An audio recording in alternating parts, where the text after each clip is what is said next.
The following is presented by the Cheeky Bastards. Come out to the coast, we'll get together, have a few laughs.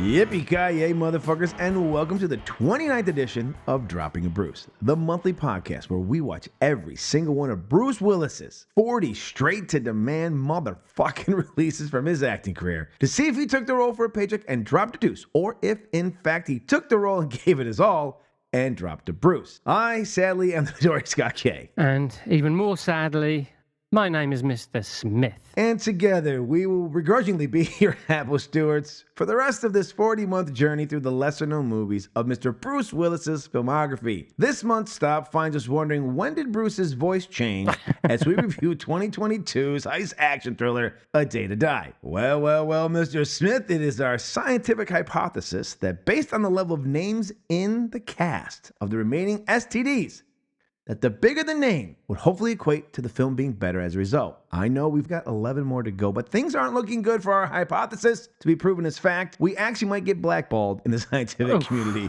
for it. I had high hopes before we get to. That's all we can have. You know, it's all we got can Frankie have. Boy Grillo over here. We've got Kevin Dillon. We had Kevin Dillon. So, listen, the dominoes were lined up for it to fall in our favor. Did they fall in our favor? That's what we're going to get. Today. We'll get down to that later. We may have to change the hypothesis. Yeah, so I did have I was thinking a bit more positively with this one. I'm a fan of Frank Grillo. I even like Kevin Dillon. You know what? I'll say this. At least they were in the fucking film. There was a moment when Grillo's in the opener, and we'll probably talk a little early, and then I thought, we're not going to see him till the end. John Cusack. It's the Cusack, but he did pop back up. Thankfully. Well, before we get into our Prius and slowly try to ram a police blockade to buy our comrades some time to flee the country, even though their dumbasses longingly watch us get shot to pieces, instead of taking the fuck off, it is time for our... What you talking about, Willis? Just the facts, man. Just the facts. This film was released in 2022, written by Scott Malice, Rab Barry, and Wes Miller, and directed by Wes Miller. Starring Kevin Dillon, Bruce Willis, Leon, Frank Grillo, Gianni Capaldi, Brooke Butler, Johnny Mesner, Vernon Davis, Curtis Nichols, Alexander Kane, and Mohammed Kareem, with a running time of 105 minutes. It was made on a budget of $5 million and grossed $98.6 thousand at the box office. It holds a 3.5 rating on IMDb with a 0 critics and 86 audience score on Rotten Tomatoes. Connor Connolly has one day to pay reparations to a local drug kingpin, so he is forced to ask his old military ops crew to come together to help him steal $2 million before he loses everyone he loves in the process. Vertical Entertainment and Blue Box Entertainment presents A Day to Die. Can't believe we're having a baby. You're gonna be the best mom ever. Gotta wear a seatbelt.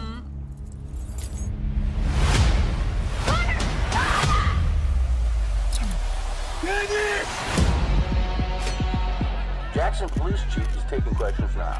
On my watch, I will always protect the city, and it's all for you. It's Tyrone. They got Candace. I need that debt you owe me. What did you do to my wife?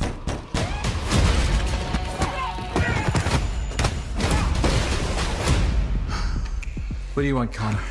Hey, brother. I need your help. I need $2 million by midnight. There's only one team I know that can pull this off. Cap? Where is she? We're all watching you, Chief. We're all watching you. Show's over. Everything we've done till now has been under the cover of the flag. But this is outside the law. So what's the plan? We need guns. Smash and grab. Business as usual. This can get ugly.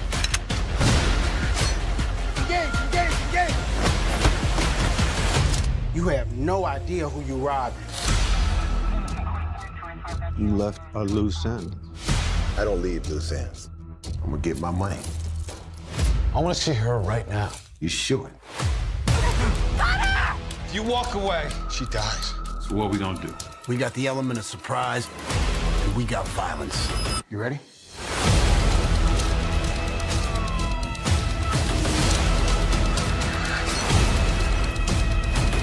Knowing what battles to fight, that's critical. Here comes the cavalry. Stay the course! You're not gonna say anything. I know everything that goes on in these streets. I was trained for war. I fight to win.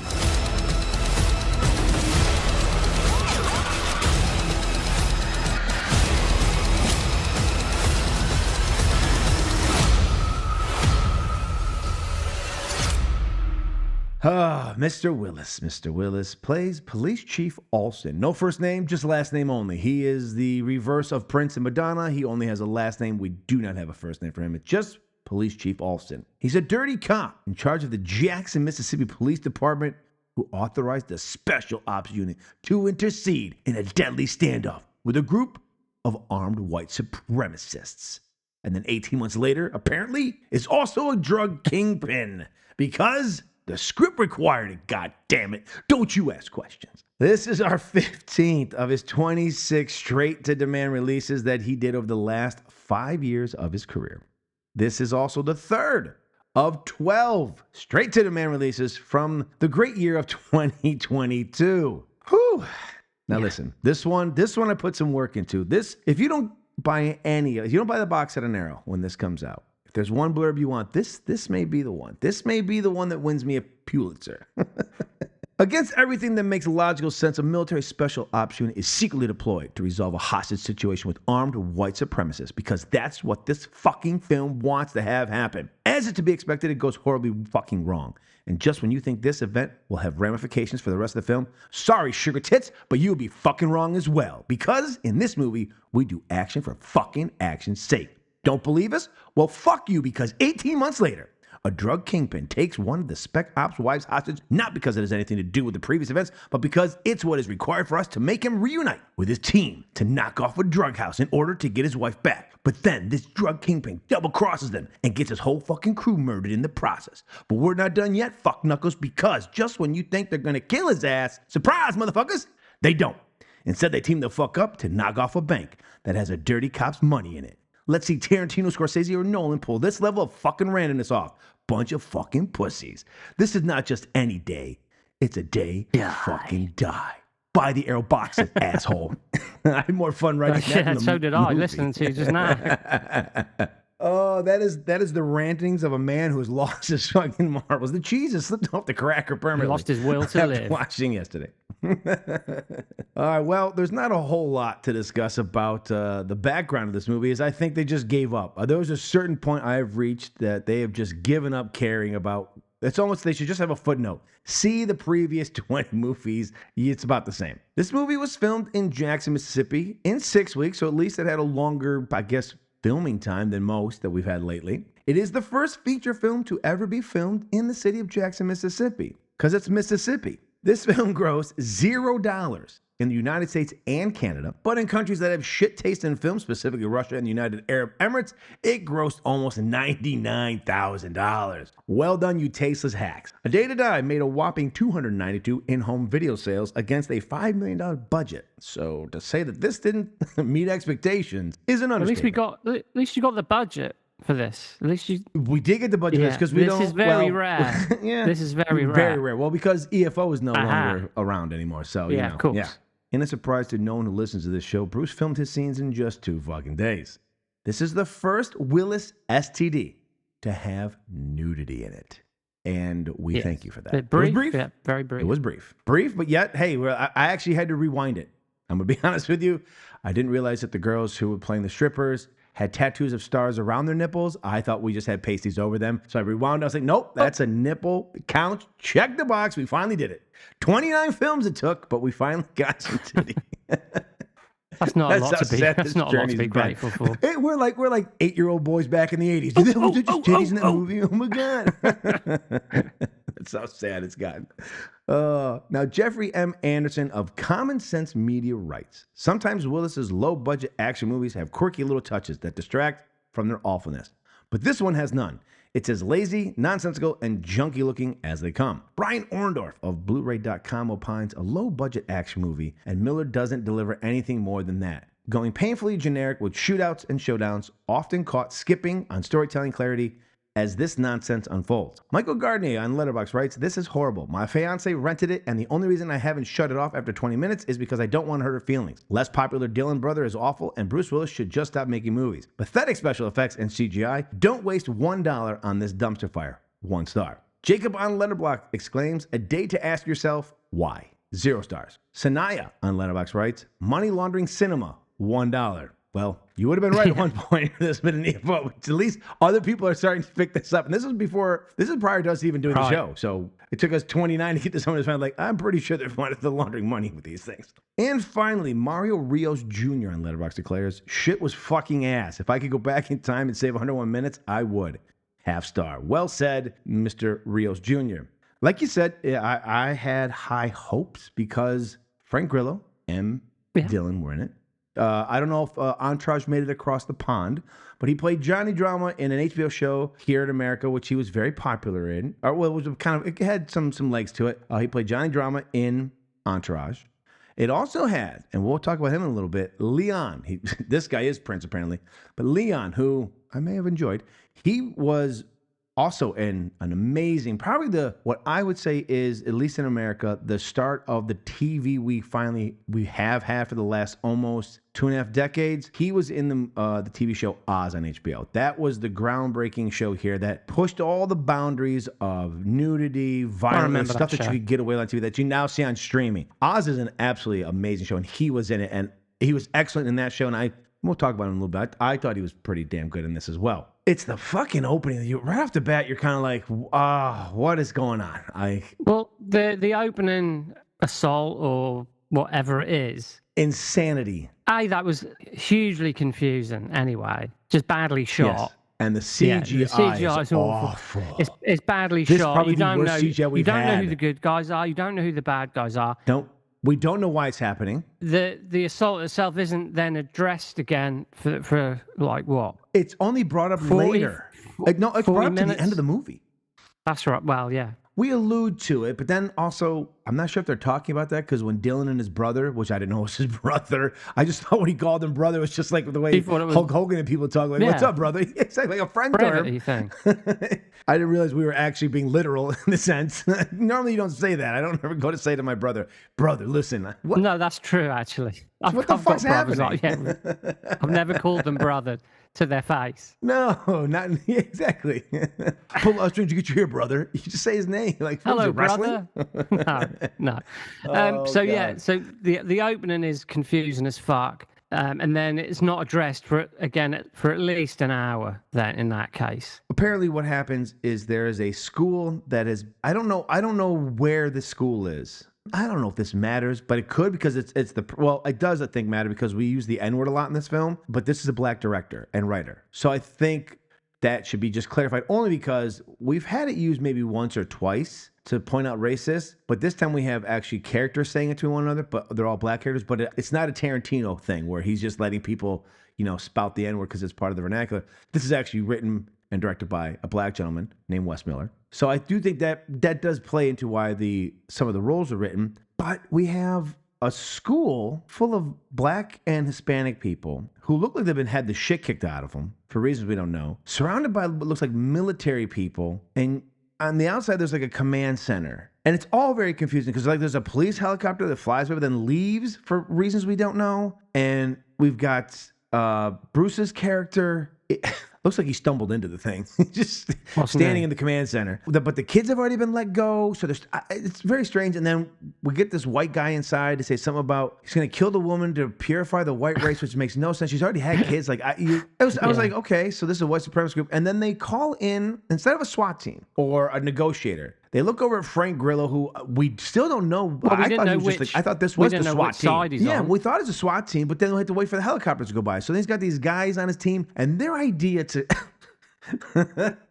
thinking back on it. Folks, I'm going to make this sound better than this. Their idea to infiltrate this school is they've found the blueprints for the gym they're being held in, and they deduce that if they hit it with Russian-made RPGs, because that's how the American Special Forces roll, we carry Russian RPGs, is that they're going to hit the back of the building, it won't come down as much, and then they're going to infiltrate through there. So their thought is we're going to send in rockets to destroy a building to save hostages. That's just reminded me that first rocket is like a fucking nuke. It is. I mean, I'm no authority. Oh my God. I'm no authority on these things, but that was like firing a fucking Scud missile into the building. And they don't do it once; they send it in twice. So they clearly are trying to kill everyone inside. Then they get in there, and then the shootout and the special. It is bad. And it takes you out of it. Like it's so. Yeah. It's not like the quirkiness bad. Like it's not like what we talked about. The one that we said looked like it was filmed in the high school. At least they stayed within their special effects were actually pretty decent. It fit what they were filming. They're trying to pull off Rambo, and it looks like Rambone. It looks like this is the special effects from a porn version of the movie. I mean, it takes you out of the movie 3 seconds as soon as it happens. You're like, what the fuck? I mean, when I even talked about the car, they got green screen, doesn't look like they're even driving anywhere. Other than that, though, I got 5 stars. I mean, I think this film was certainly edited on a laptop. A stolen laptop. Yeah, or whatever. But it was edited in CapCut. This is a inept movie. And not to jump too far forward, but the whole police thing. Why are they wearing they're wearing badges like they're members of staff at a Subway? Do you know what I mean? I don't know. I thought the same thing. Yes, they all have to wear them. It's as if we go, oh, well, they're a part of something. Part of what?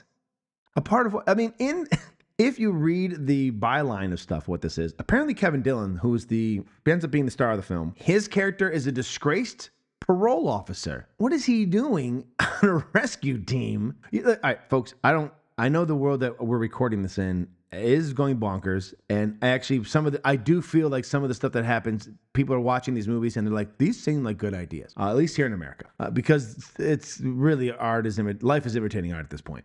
But you do not call in a special operations unit that seems to no longer be a part of the military. It's like they wanted to, you know what it was? They liked the movie Predator. They thought, we're going to bring in Dutch. We're bringing Dutch's group in. That's what we're sending them in. We're going to put together Dutch's group, and they're going to go to the school and do Delta Force shit. And it's like, you don't send those teams in. That's why we have SWAT and this and that in America. I don't know how people do it elsewhere. But that's not a thing. And you definitely don't breach a building full of hostages. Unless this writer is trying, or this black gentleman is trying to make a commentary on the police work we do in America. And he's like, they're a minority. Send in the missiles. Like that kind of it was like, okay, I guess we don't care about them. But you don't try to bring the building down around them to save them. And then there's a mine inside. Like later on, this guy's stepping on a mine.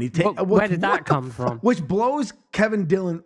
I mean, it literally like he was kicked in a field goal in football. If you watch American football, he was kicked 60 yards for a field goal in midair through a window perfectly, a perfect arc, lands on the lawn unscathed, but was in the blast. Those two are obliterated, and he just field goal kicks I was out. wondering about the mine because there was no, they hadn't even been mentioned, and because he's having this kind of standoff with the guy, and you're like, well, no, because I was like, you could probably shoot the guy. Kevin Dillon could probably shoot the guy. Well, then it transpires that he's standing on a mine, and I'm like, that is the only mine in this whole. Yeah, but the mine has never been shown the entire time. That's what I'm saying. I'm thinking shoot him. Why isn't he just going to shoot him? And then, there's a mine, and I'm like, there's no other mines. Where did the mine come from? And none of the debris that came out of the ceiling from the 2 missiles that we fired into it hit this mine. Just luckily, none of it triggered already. Not. I would have appreciated that more. I would have found that very funny, like almost a comedy of errors. Like most of the people are killed by this thing coming down, but then the last thing is like a beam falls and just eviscerates the rest of them. You just follow a little piece of shrapnel across, like bouncing 30 feet across the floor, and then ding. And it just lands on the mine, and everyone's dead. It blows, and then just the titles. The titles come through the fire. A day to die. We're just like, all right, fine. I'd have gone with that. I would have. I'd been a little more like, this is fun. So you think this is important. You think this is very important. We jump ahead 18 months. 18 months jump ahead. At this point, we don't know anything about Bruce Willis. He's just the chief of police. That's it. This is it, yeah. But then it looks like he's running for mayor. So I don't know what happens after. He's still the chief. Yeah, but it looks like he's a higher position. But that's not how the chief of police works. You worked your way up. Anyways, I don't think this. I don't think this guy who wrote it. We're trying to make sense of something that they didn't even bother to do. But now we don't know what Kevin Dillon does because he's a part of what we thought was a SWAT team. But then you learn that he's a part of a military unit. And And the thing is they say he's a part of a ghost unit. So the guy who wrote this loves the modern warfare games and the Call of Duty games because that's what he's playing with here, He thinks he's recreating these. But it makes no sense that he would... Why, if we don't know it's a unit until later, and then we kind of figure out they're a unit, but we don't know why they're a unit. And now Kevin Dillon has got his Kentucky Fried Chicken name badge, manager name badge on. And he's picking up a black guy like an informant guy? Who's taking... Apparently, he must have been. But again, do we either know? Honestly, you can make up whatever you like, and you know what? You could be right. I thought maybe it was the son of one of the people who've been killed in the thing. Like, look out for him. Make amends for their... Yes, that's what I thought. Like a Big Brother program. The thing that made me like, so he is just, I think it's established that he's an informant, but kind of. But afterwards. The thing is, not in the immediate moment. You see Kevin Dillon, he's got his KFC staff badge on. So you don't even... Yep, he's picking up a worker. Exactly. You don't even know he's a cop. He's just a guy. Because I was sort of thinking... Because they botched things up so bad, he's now the manager of the local KFC. And he's picking up one of his co-workers. He's been demoted big time. Yes. That makes more sense than what does happen. But then the city's crime lord... Look, this is going to sound terrible. But then it could very well have been like an employee at Popeyes who's like, nah, you're moving into our turf. Get your KFC the fuck out of our area. This is the fast food wars of 2000. Otherwise, I don't know what's going on. This is the fast food wars of 2021. That would have actually been that'd have been a better fucking movie. Yeah. I'm telling you right now, that would have actually been, here we go, fantasy filmmaking again. Then the subway guys show up and that's fucking bedlam. That'd have been much more realistic. Yeah. Much more realistic. But yeah, then all of a sudden a black Escalade pulls up and this big black dude with dreads gets out and just starts chasing him. And he starts running. We're kind of like, at that point, I was very confused because I actually believed the opening was going to be something that we were going to deal with. There was going to be something. Like, it was just like, hey, white supremacists have taken over basically a minority school in Mississippi, which honestly is not far-fetched. And okay, we're going to deal with this. And then it all goes south and think, okay, this is the fallout. We're going to deal with the fallout of this from 18 months later. People are coming back to get retribution on them for fucking this up. Naturally. But that doesn't happen. All of a sudden, like, now it turns into like this gang. So he chases this black kid down, so beating the shit out of him. Kevin Dillon driving a Mustang slower than your grandmother can. Yeah. Can they not get permits or people who know how to drive these cars on these fucking movies? Can they just not? Well, I gave him the benefit of the doubt. That was in slow motion, that moment. Well, maybe. No, maybe. I think the car was in slow motion. Until that bird flew by. You're like, wait, that bird's all Then he got overtaken by an old woman with a walking stick.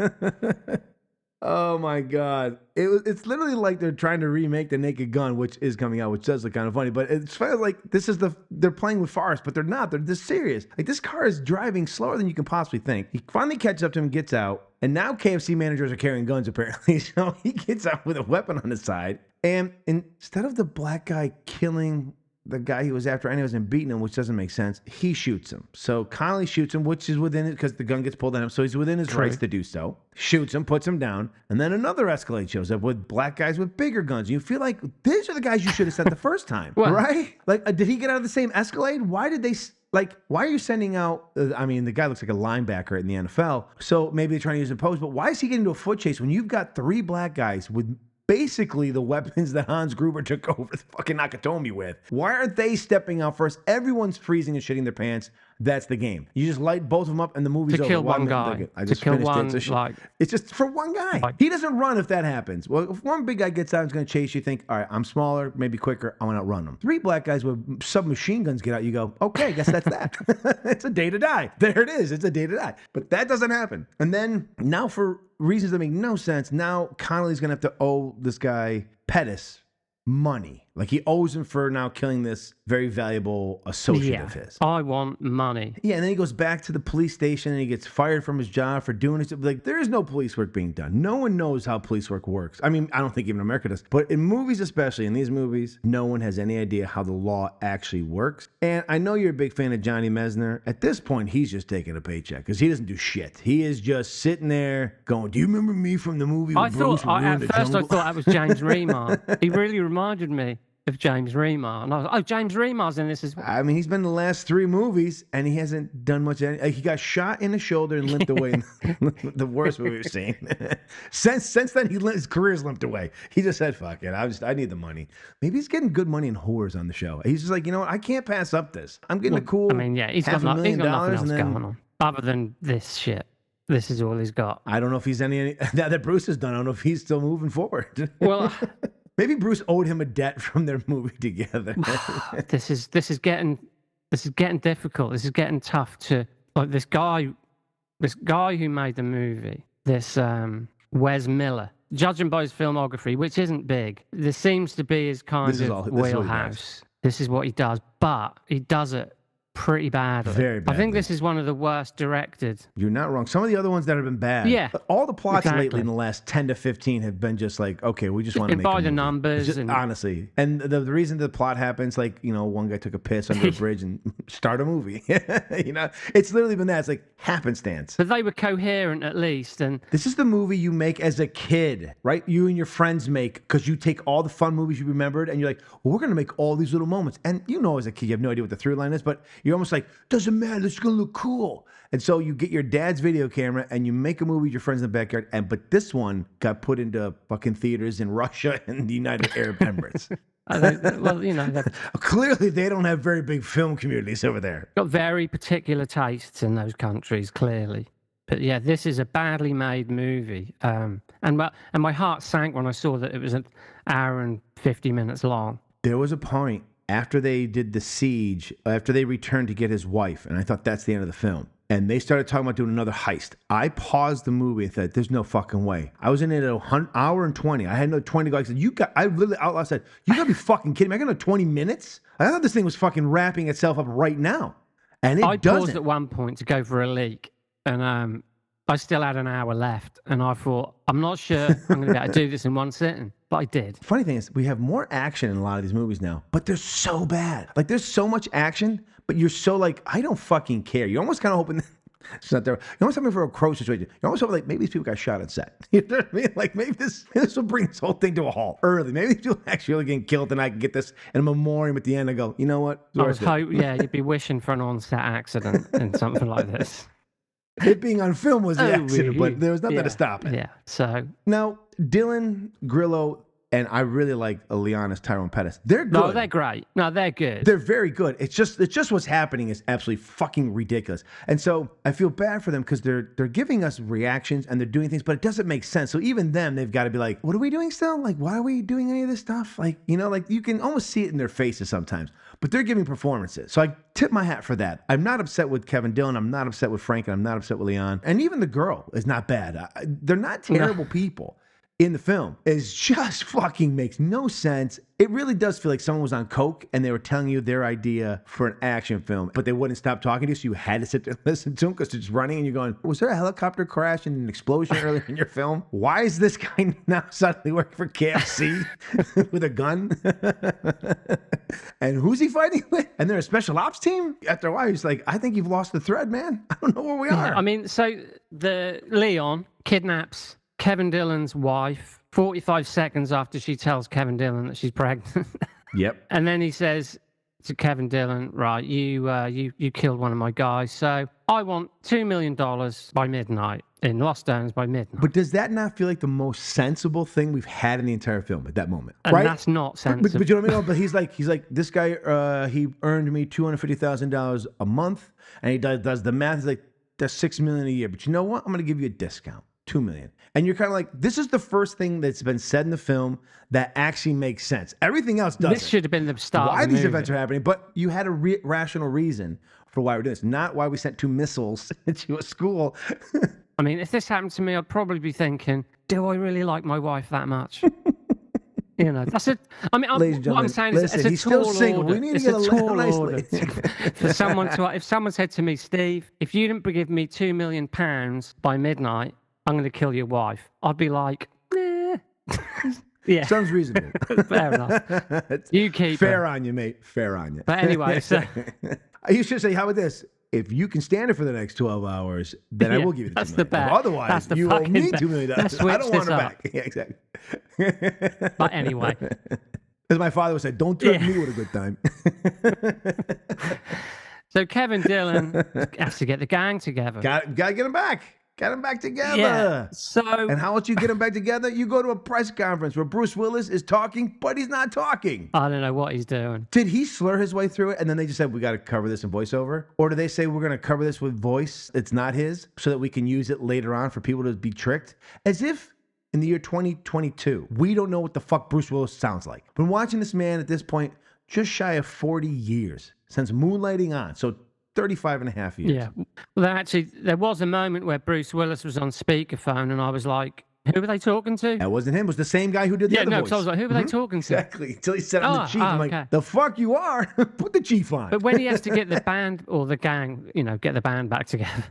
When he has to get I didn't know there was a gang. Not really. This is a bit of a surprise. Like, what he had a gang at some point. Now, the black gentleman in the gang, his name is Vernon Davis. He's a former football player here in America. What store is he working at? Who's he working for? I have no fucking idea. Is that entire store going out of business? Because he's supposed to be working with people, and he's got these two white people talking with each other. And when you kind of pan into the store, I'm not real sure where he's working. I don't know what he's doing. It's a very random, like, there's no set dressing. There's no nothing. At least when we made fun of Gasoline Alley in the most bizarre setup of a man's tattoo shop. This looked like he was maybe selling black market items out of the back of a storefront.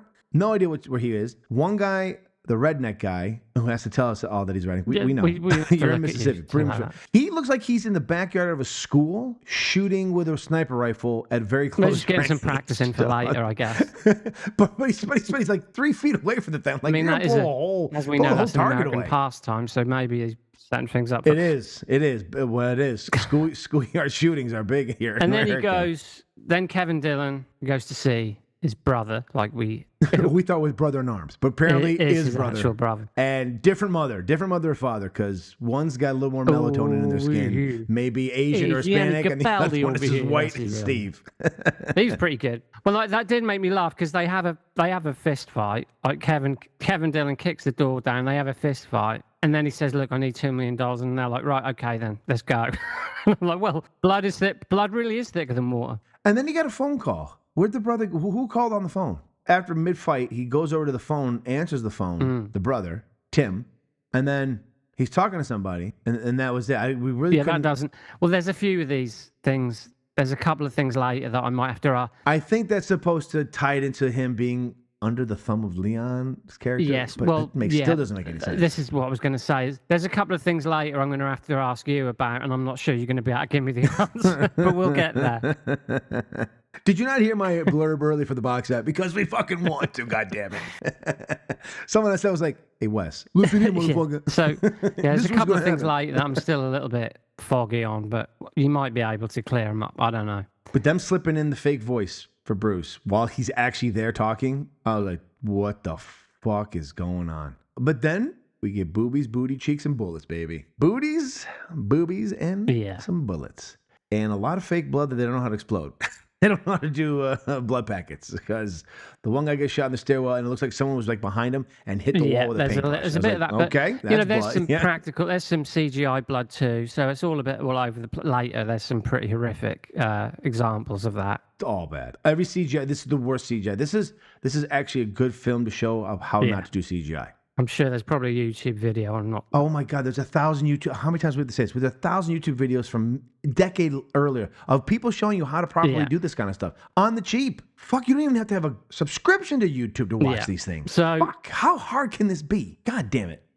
So they do this assault on the drug house. Assault on Precinct 2. Yes, on the drug house that is. And, the crazy thing is, you would not be far-fetched to say this looks like some stereotypical thing you think black people do in a house if it was a white director. But it was the black director. I thought, damn it, man, you're leaning into this. So you've got this drug house that luckily has a yellow X behind the refrigerator to know where to put your sledgehammer to find all the stuff. Because that's what you do. It's fuck. I was like, what is this, Acme? It's fucking Wild Coyote running this place. That did make me laugh. But they successfully do the heist. I love how the dialogue and the action aren't meeting up, where they're like, freeze, get down, but they're opening fire on them. It's like, well, which one do you want us to do? You're shooting, that's supposed to be freezing. Yeah, I put a lot of that down as just like bad editing. Like, do these two things at the same time, we'll cut in the middle. But then they don't. They just let it run. And just like, well... The one funny part is, like I said, when I first saw it, there's some pretty thick black women dancing there. I was like, all right. First time I was like, wait a minute, are they putting black stars over their boobs? I'm thinking, I'd prefer you just have them in a bra. We don't need to do this stupid stuff. Yeah, what am I in do the 13 and under strip joint? Just don't. Yeah. Exactly. Just pick every role you want to do as a whore, but don't be the whore. Like, all right, Jessica, well done. You're the virgin whore. Okay, the Virgin Mary of the whores. Fucking Elba. No wonder your career is dog shit. If you showed us your titties, you might get more play. Anyways, listen to the Men of Action to hear more. Let's complain about people thinking, what the fuck are they talking about?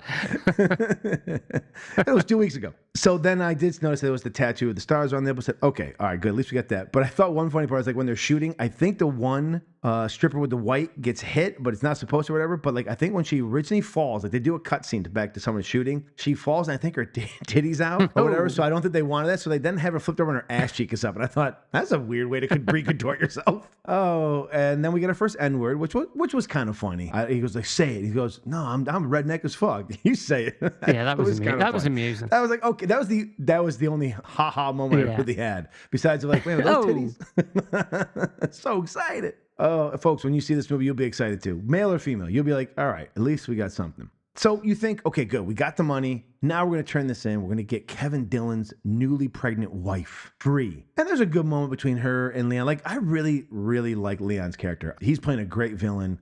He's not overdoing it. He's been in a few decent things, though, over the years. Yes, I really do like him. I thought he was spectacular. He's in Cliffhanger.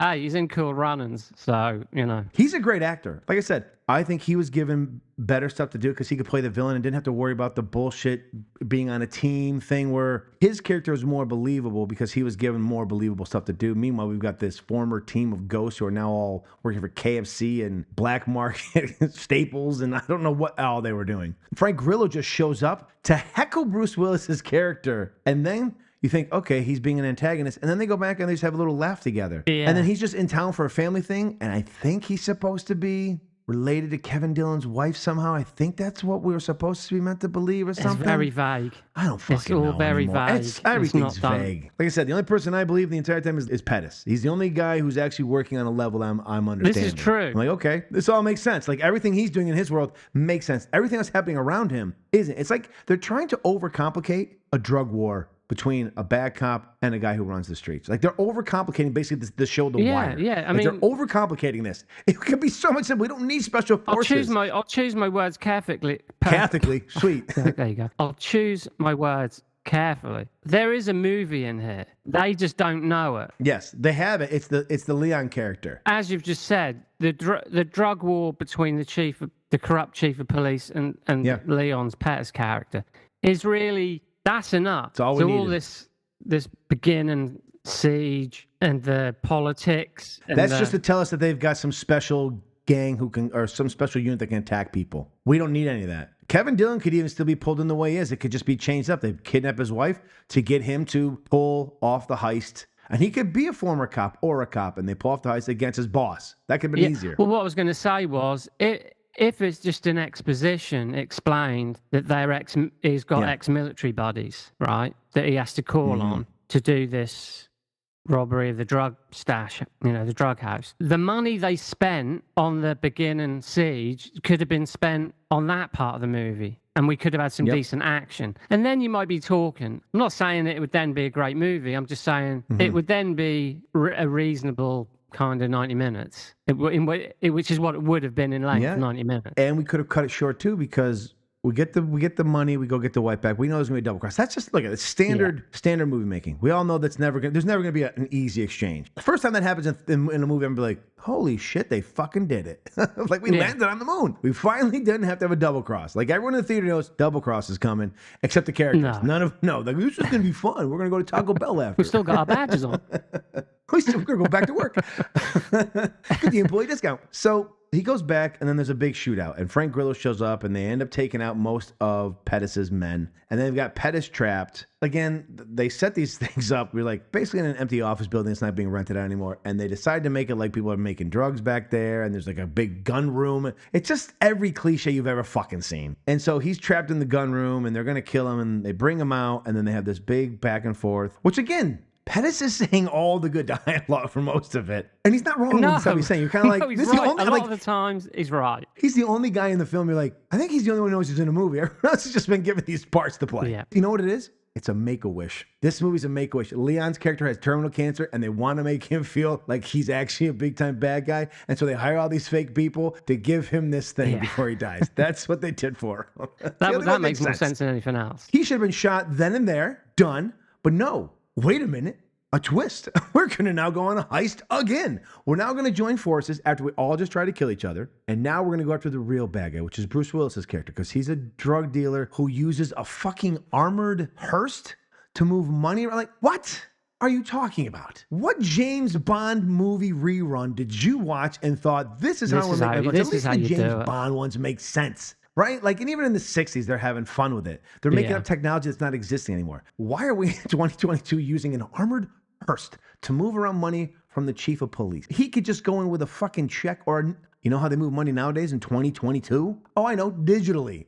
Just put it offshore. Why is he holding it in banks of Mississippi? Anywho, so we're going to go rob this thing. They all suddenly go, you know what? I know the whole point of this story was to get this guy's wife free, and now that she's free, we're now going to put ourselves in more danger so she can bring up this child by herself, and we're going to go on some fucking ne'er-do-well fucking heist that goes wrong instantly. Because again, for being a ghost unit, the key is stealth. When you blow up the hearse with a rocket again, pretty much that's that. Subtlety is not their strong point, is it? These guys just... That's like hiding under the bed and not trying to get killed by a killer in a movie, and you have a Taco Bell fart, and you just rip it. It's like, you're dead. That's it. You can't even keep quiet. Like, yeah, they just open fucking fire, and this turns into the Wild Bunch, basically. It does. And then they sneak out in the dumbest way ever, because Redneck Rambo suddenly is able to get off shots on a... It's insane at the end of it. It ends with the slowest Thelma and Louise, we're going to end our life moment ever, where Frank Grillo in a Prius, puts down the gas pedal and does 25 miles an hour at a police blockade. We've forgotten to mention something, and it is the most horrific thing in this movie. The cover version of House of the Rising Sun by the Animals. Which one? Well, that's why I can't believe we haven't mentioned it yet, because it is relentlessly played. I didn't want to besmirch the Animals' good name and even mention that this song was brought up. No. And it doesn't make sense why that's the song. They're not even in New Orleans. They're in Mississippi, which is right next door. But the point of the song makes no sense. The crew sings it as if this is their, again, this guy likes Predator. Wes Miller is a fan of Predator. There's no doubt in my mind. And I don't have a problem with that because I'm a huge fan of Predator, obviously. However, there's a reason for Jesse the Body's character to be playing Long Tong Sally, because they're flying. It's the song they would listen to when they went in the choppers when they were in fucking Vietnam. It's their war cry when they're going into the jungles of some South American country to get butt fucked by an alien they don't know. So the music makes sense that would be their little war cry, and why he says it as he's going up the hill to get him. Oh, having so fun, because there's a connection. These guys just start singing Land of the Rising Sun for no reason. We got no context. Is it on their playlist? Did they flip a coin? Was there a meeting first? Like, they're like, listen, guys, if we're going to be a unit, we got to have a song. It's like the Mickey Mouse Club. We got to have a team song, goddammit, and only sing it when we go into battle. Yeah, but that was horrific. That rendition of possibly, one of the most important songs of all time. Well, not anymore. No, not anymore. They have sullied what Tarantino does by bringing songs back, they killed this song. This movie kills the song. The Animals have pulled it from the airwaves. You'll never hear it again. So yeah, then it's all happily ever after at the end. Well, almost. Frank Grillo drives 13 miles an hour. I don't know what that is in kilometers over there. He's driving as slow as possible. As slow as he possibly can. And yet he's supposed to be ramming this blockade. Yeah. And they're opening fire on him, and he's been hit like 72 times, still alive. And then, of course, the vehicle stops right before it hits him. But at the same time, the drug dealer, Pettis, is getting on a plane with Kevin Dillon and his pregnant wife. What strange bedfellows is this? They'll live happily ever after, and if they ever want to get high, They know who to call. But instead of getting on the plane and taking off, they all stand there longingly looking at Frank Grillo driving 2 miles an hour in a school zone, getting shot to death. Instead of, he's buying them time to take off, and they're just sitting there watching it. And then the movie ends with him. Well, we almost forgot because Bruce Willis' character gets arrested because he decides to shoot one of his guys. While the worst actor in the film, Mohammed Kareem, is a dog shit actor and should have been actually shot in the ass. Well, that moment made me laugh because instead of pulling his gun on Bruce Willis and saying no in slow motion, he thinks I'll just film him killing the guy instead. And then I'll wait a couple months to show somebody. Well, I guess you could argue that he's going to use it to move forward in his career, perhaps. But again, I'm being kind. We're being very kind. Yeah, very kind. I'm assuming they gave anything. they didn't give anything else any thought. So why they would have given that thought, I don't know. So we end the film with Bruce Willis getting arrested and Kevin Dillon and his wife, and now they're maybe third, maybe they're their extra partner, and another Pettis, giving donating money. I don't know. And another thing. If this is what I might need your. How does his wife know how to get hold of fake passports and shit? Because she needs to. It's a family member. Okay. Yeah, it's a family member. No. But again, that's a line of dialogue you add in. It's the old. There's a great scene in Thank You for Smoking where Rob Lowe is playing a producer in Hollywood. Yeah. And they're trying to figure out, they're having a conversation with the lobbyists from the tobacco companies. And he's trying to tell Bob, he goes, I don't think you can smoke in space. And he goes, don't worry about it. We'll just add a line of dialogue. There's some new technology. It covers it. That's what happens in this film. We just add a line of dialogue that's something out of the blue. That's right. Why does she need to know somebody? Because she needed to know somebody right then and there. Well, they should have done that in the fucking... Again, they could have done that in the first place. And again, it's not birth. And she's like, we can get new birth certificates. You need passports. Birth certificates mean nothing. Yeah, you can change your identity with new birth certificates, but you still need passports to get out of the country. No, but she gets the... Yeah, she gets the new birth certificates, which is stamped like 9 times. Like, whatever. Listen, at this point, at that point, like, let's send a missile. Let's send a missile. But no, it's just like she's just this cutesy, newly pregnant woman who suddenly knows how to get hold of like fake fucking IDs and shit. And I'm like, we don't even know where she works. Yeah. She came home from work with a bag. She didn't have the badge. We couldn't identify. She wasn't working at KFC. We couldn't identify. Exactly. Yeah. We couldn't. She could have been a Walmart greeter for all we know. That's how they met. She's Walmart they security. Met in the She's same deep mall. security. Oh, fuck me. Lucifer's left his lair. See what he wants.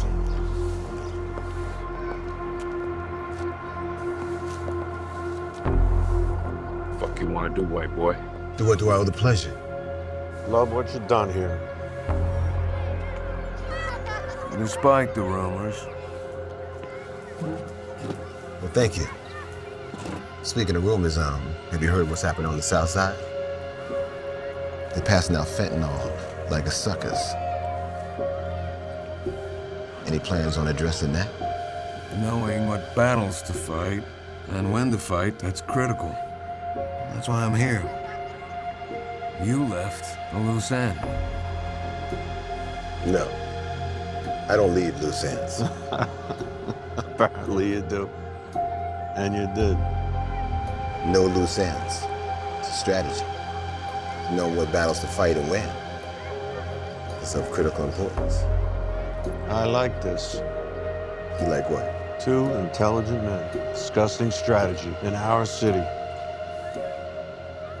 Re-election this year. I'm expecting a large donation. As always.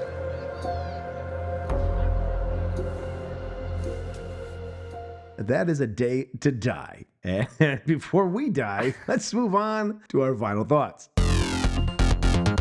Favorite scene. Favorite scene, for me, it's the boobs, the booties, and the bullets. It's not a great scene, but it was fun enough. The drug house raid. It's played up for just enough fun, enough entertainment, enough excitement that it's quick, it's ridiculous, but of all the other stuff, at least, maybe I could pick some of the dialogue scenes, but who's getting into a B-movie action film for the dialogue scenes?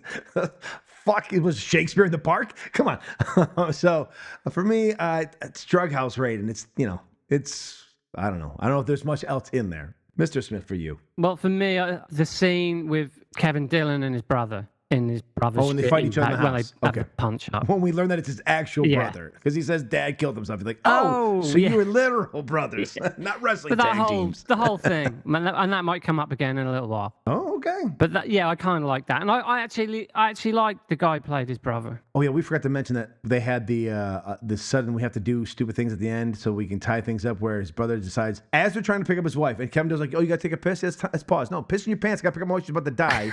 He goes, I gotta go use the bathroom. He goes and does heroin. You're like, what? I was a heroin addict as well. What the fuck is going on? Anyways, so he was like, wait, I gotta type loose ends. Gianni Capaldi, who plays Tim, his brother. You know, he's a decent enough character. I kind of liked him. So, but that whole brother thing where they beat the shit out of each other, and then within 5 seconds they're gonna team up to rob someone of $2 million. Always happens that way. Yes, that's it's standard. It's a standard family. If you see family members beating each other's ass in a movie, they're going to team up. Exactly. They're going to work this out. Yeah, within seconds. So that little scene for me, that was one of my favorite scenes. Best one-liner. All right, I'm going to give you first go on best one-liner because I have two. So in case you took one of them, I have a backup in case. But I don't want to be out with the first salvo, and you might be like, hey, I like this one. Well, I wrote mine down, and I remember I wrote two. So this could be a problem. Oh, okay. let's you know what? We'll give our favorites, and if we don't cover them both, then we'll say what our standbys are. My one is said by Frank Grillo. Right. So Pettis is given this whole speech about opium. You know, the white man growing opium. And you know what? Opium is heroin. And you put it in our neighborhoods and kill the black man and all that sort of shizzle. And Frank Grillo just... You sound just like him, by the way. You sound just like spot on. And Frank Grillo just yells, are you a drug dealer or a history teacher, you hypocrite motherfucker? That was my favorite line. Well, I thought you were going to take the one that he said. So I also have Frank Grillo as Captain Bryce Mason. Oh. Let me tell you something. When everything's on the fucking line and you got to make a decision between death and death, there are no wrong choices. None. Now, what is your backup one? Okay. I hope it's the same well, no, one. this isn't nothing special, but I just kind of like the back and forth. That was in the scene with Kevin Dillon, his brother, and they've just kicked the shit out of each other. And Kevin Dillon just yells, I need $2 million. And his brother goes, why didn't you just say, I'll get my wallet? That's my backup. Oh, well, my backup comes to us from Steven Rogers, not to be confused with Captain America, but the redneck. When they're all finally brought back together for reasons that not even they can figure out. I don't give an aardvark's asshole why we're back together. I'm just glad we reunited. That should be on the title. That's the blurb on the box. I fucking knew you'd like that line. Because it literally crystallizes everything in this film. I don't give an aardvark's asshole why any of this has happened. I'm just glad we're all here to watch it. Best performance. Well, best performances. I'm not going to beat around the bush. I've already mentioned this man a couple of times. The best performance for me was Leon as Tyrone Pettis, the only guy in the film who was actually a character I think that was originally created for the film, who the story was supposed to be about, and then I think Wes took cocaine and got some blown up his asshole, and then he lost all threads of where he wanted to go because the only person who has a grounded reality for the most part is the Tyrone Pettis character, and Leon is spectacular. The man is giving you a performance. He thinks he's in an A movie. He's doing a subdued version of like what Denzel Washington would do in a film as a bad guy, and he's like, I'm gonna go this route. And thankfully, at least somebody was an adult in the film. So for me, Leon as Tyrone Pettis. Who's your best performance? You know, I think I'm gonna have to agree. That's a first for us in a while. I think Leon. No, you said it really. He's going all out. He's taking this as serious as he would if he was in a $20 million cop movie that came out now. He doesn't really set a foot wrong, and he just does he makes all the right moves. He doesn't ham it up, I don't think. No, I don't think so either. He raises his voice when required. Yep. You know, he was quite surprised. He actually made the film, I don't want to say just enjoyable, but like I suddenly felt like, okay. Like every time he'd come back on screen and he would be on it for long enough, I'd be like, all right, you're pulling me back into the story. And then all of a sudden I'd be like, oh, well, we fell off the cliff look, again. I will say this about the movie. It's not a dull movie. There's always something going on. But it's just so confusing. But his story, I could have watched a movie about him, just his character. He could be the lead, really. He's definitely a surprise. And he's the one. Definitely Leon. Favorite character. Well, for favorite character, I'm going to stay on the same train. It's Tyrone Pettis for the exact same reasons. Now, the other actors in this movie were good. I can't take a shit on Kevin Dillon or Frank Grillo. They're just characters were just thrown into a series of choose your own adventure events. It literally became, if anyone's read those books, I've dated myself for sure, but you go through a story, you get a choice to pick, and then you pick, and then it goes somewhere else. You're like, just a second ago, I was milking a cow, now I'm getting raped by a dragon. How did that happen? Got that book and this too. is what that was going on, right? Oh. You didn't feel like you were on solid ground for anything these guys were doing. The only person was Tyrone Pettis, and when he came on the screen, he actually brought me back into the movie, and as I've said, I kind of really wish the movie was more about him, which it was supposed to be, just from the threads you could get from his character. Yeah. But if it had been more grounded, we might have had a better action crime thriller, and we might actually be talking about this in different terms. Right. This might be higher up on our list. Yeah. So that's for me. Who do you have for the favorite character? Frank Grillo's Mason. He brings the He gets to be badass, tough the whole time. doesn't he? He's everyone else. He's the old dependable, isn't he? He's the kick-ass guy. He looks like when he's holding a gun and he's kicking ass. He's held the gun so much. If you watch him coming down the hallway, he knows. I'm glad he was the point, because you're like, everyone else, Dillon's okay. Some of the others, you're kind of like you guys might get shot in the back from these guys. But when he comes down the hallway, he's done this so many times. But Grillo, you totally buy him as a badass. I'd love to see the Grillo Pettis movie. Would have been a much better Them movie. teaming up like a Lethal Weapon Much style. better movie. Yeah. Yes. Much better film. Absolutely. We had a much better movie. So yeah, I'm going to go with Mason, my Mr. Frank Grillo. Grillo the Grillo, baby. All right, it's time for the moment of truth. The moment of truth. All right, and the truth is, did Willis drop a deuce or a Bruce? When the movie first started, I was like, okay, Bruce is on some solid ground. They didn't make him do much, but he did feel like, especially when he was talking with Frank, there's just something about him and Grillo that you're like, okay, Bruce is kind of here. That quickly slips away. And when we're replacing his voice while he's on screen, and then there are moments where it just seems like maybe it's an editing choice, but Bruce is acting in a different film and doesn't understand the things that are going on, and it's just that same old, like, we're reacting with just like, when we watch the films of old, Willis is spectacular in the ability to react to something and then have a comeback. That's his bread and butter. It's what we know of him. Whether he's being a serious role, funny role, whatever it may be, he's great at that. In these, he is just literally being fed his lines in his ear, and you can almost watch him as the other person is talking, not paying attention. You can almost watch him hearing the line being said to him and get ready to say it, and then he just reacts and doesn't have the same tone that it should be required for what he was talking to. He's so aggressive in a lot of his reactions, and it just throws you off. He was better than he's been, but it's still bad. And so, unfortunately, I can't give him a gold star because he's better than the last time. He's still crap in this. I give him a deuce. He most definitely dropped a deuce. Yep, likewise, Bruce dropped a deuce. I'm not sure it's always entirely his fault, because there are a couple of moments where that's like, they've said, Bruce, you're sat in the car and you need to react because you've just heard an explosion. But the problem is, his reaction is so wrong when the car blows up. Well, no, that's because he reacts. No, because he reacts and then the car blows up. So it's like, well, why is he pulling that stupid face? Yeah, but he laughs at it like... Yeah. So... Whoopsie daisy.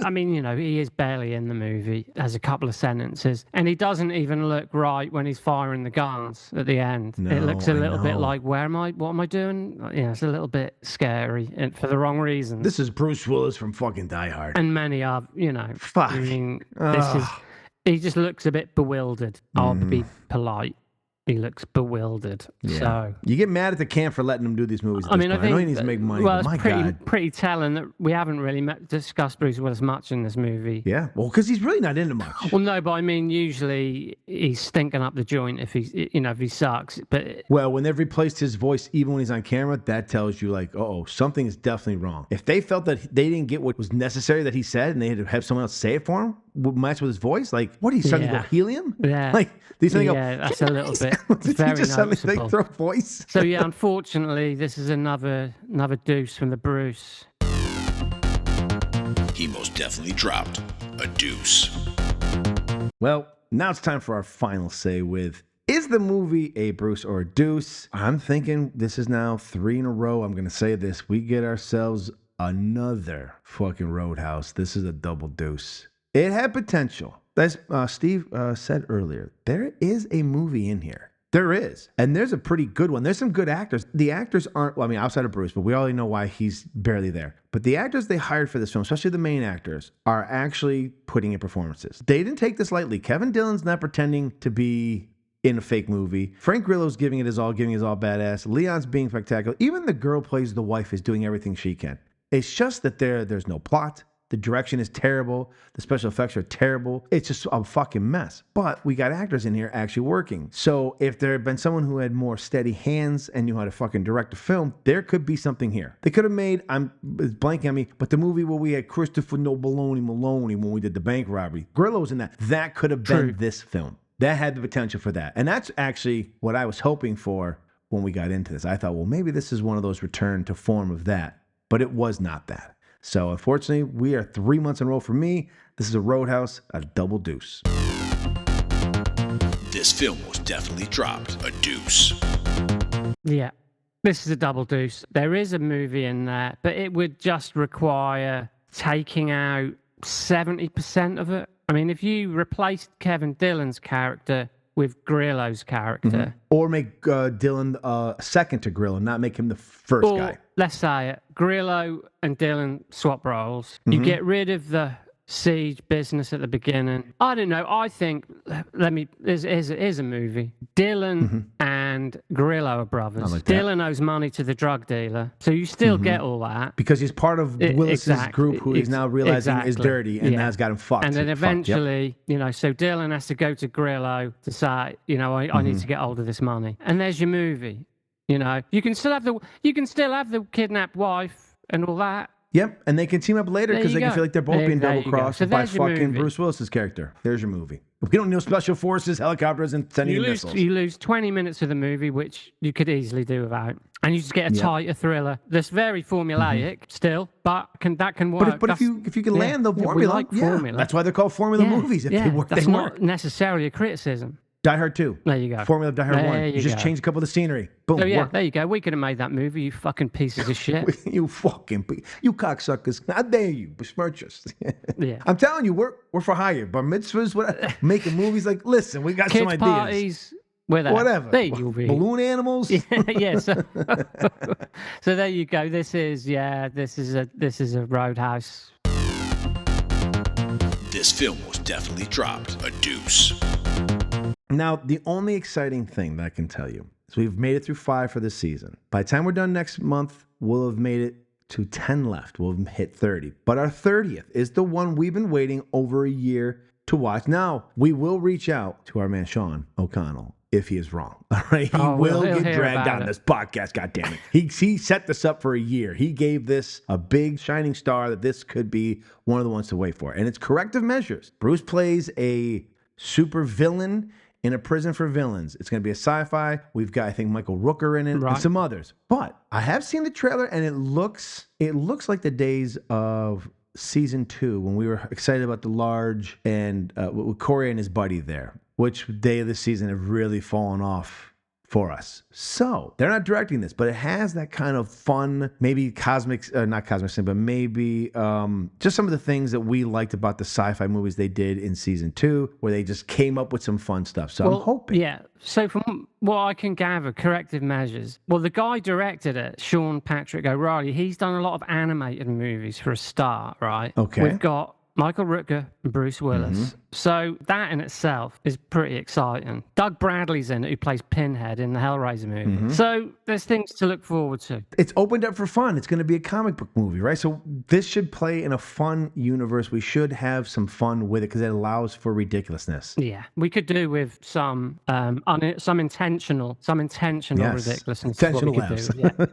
For a change. And if Sean's wrong, coming for you, Sean. Yeah. It's happening. We know where you live. You. We're going to send Kevin Dillon and his team. You'd probably be fine. Yeah. Just because they are going to fire rockets at you for reasons you don't understand. We don't know why that's their opening salvo, but that is what they do. So they enjoy firing rockets. But yeah, so until next month, try to withstand the heat, and hopefully we have not been all obliterated by the Israeli, Iran, and United States war that they're trying to start with each other. Hopefully we'll get to corrective measures, and you'll be able to enjoy that. We'll look back on all this in a couple of years and have a good laugh, I'm sure.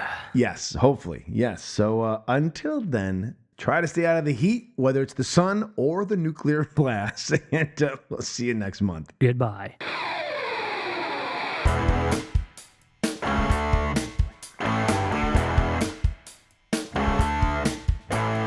And that will do it for our 29th episode. Please feel free to reach out to us on the show's socials, which can be found in the show's notes, and tell us what you thought about this film, how you feel about Bruce as an actor, or even to let us know what you think about the podcast. We'd also greatly appreciate it if you give the show a like, leave us a review, and follow the show on the last of the Action Heroes Podcast Network, where you can find other amazing podcasts dedicated to such iconic action stars as Stallone, Lundgren, Van Damme, Schwarzenegger, and Seagal. The link to the network can also be found in our show's notes. So won't you please join us again next month as Steve and I pull our Willis Winnebago over to review the eagerly anticipated 2022 sci-fi action thriller, Corrective Measures.